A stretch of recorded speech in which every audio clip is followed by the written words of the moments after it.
National Weather Service in Dodge City has issued a severe thunderstorm warning for southern Hamilton County in southwest Kansas, northern Stanton County in southwest Kansas, until 6:15 p.m. Central Daylight Time / 5:15 p.m. Mountain Daylight Time at 5:24 p.m. Central Daylight Time.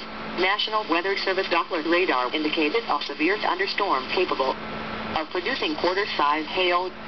This storm was located near Johnson City and moving northeast at 30 miles per hour.